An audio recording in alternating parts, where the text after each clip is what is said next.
আসলে মোহব্বত আর মায়া জিনিসটা কি?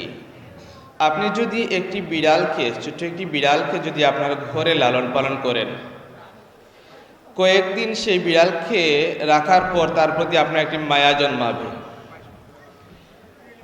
তার প্রতি মায়া জন্মাতে জন্মাতে হঠাৎ যদি কোনো একদিন সেই বিড়ালটি কোনো এক বিকেলে কোথাও হারিয়ে যায়, আপনি সেই বিড়ালটির তালাশে আপনার পাশের ঘরে রাস্তা দিয়ে হাঁটতে থাকবেন, সেটিকে খুঁজতে থাকবেন। খুঁজতে খুঁজতে যখন আপনি সেই বিড়ালটিকে আর খুঁজে পাবেন না, তখন আপনার হৃদয়ের মধ্যে একটি হিট লাগবে, আপনার অন্তর কেঁপে উঠবে, আপনার চোখের দুটি কর্নারে কয়েক ফোঁটা পানি জমায়েত হবে। আর এই অন্তর কেঁপে ওঠা আর দুটি চোখের দুটি কর্নারে পানি জমায়েত হওয়ার নামই হচ্ছে ভালোবাসা আর মায়া। আমাদের প্রিন্সিপাল হুজুর আমাদের অন্তরে শুধু মায়াই জন্মাননি, তার হৃদয় নাড়া কথাগুলোর দ্বারা, তার মুচকি হাসি আর স্নেহময়ী চাহনির দ্বারা আমাদের অন্তরে তিনি জায়গা করে নিয়েছেন আজীবনের জন্য। মাদ্রাসা ক্যাম্পাসে যখনই আসতাম, চারতলা থেকে যখন নিচতলায় নামতাম, অফিসের মধ্যে হুজুরকে বসে থেকে কোনো কাজ বা কারোর সাথে আলাপ করছেন দেখতাম। হয়তো অফিসে আর সেরকম হুজুরকে বসে থাকতে দেখা যাবে না।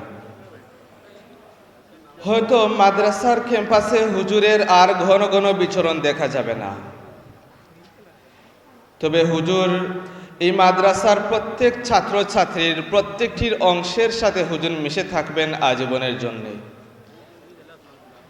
আমরা হুজুরের জন্য দোয়া করব, আল্লাহ তাআলা যেন হুজুরকে নেক হায়াত দান করেন এবং হুজুরের প্রতি নিঃশ্বাসের সাথে যেন আমাদের জন্য দোয়া বাইর হয়। আমরা যেন হুজুরের বাধ্যগত অনুগত ছাত্র হয়ে থাকতে পারি, হুজুরের কাছে আমরা গিয়ে দোয়া চাইতে পারি, এরকম ছাত্র আল্লাহ তাআলা আমাদেরকে কবুল করুন।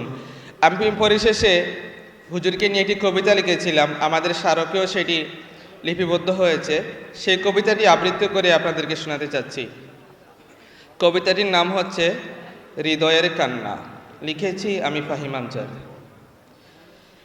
তিলে তিলে পড়ছে হৃদয় সেই খবরটি শুনে, প্রিন্সিপাল হুজুর বিদায় নিবেন বলছে জনে জনে। তার কথামালা শুনে মোরা হতাম যে ব্যাকুল, শাহজালাল ইয়াকুবিয়ার তিনি যে প্রিয় ফুল।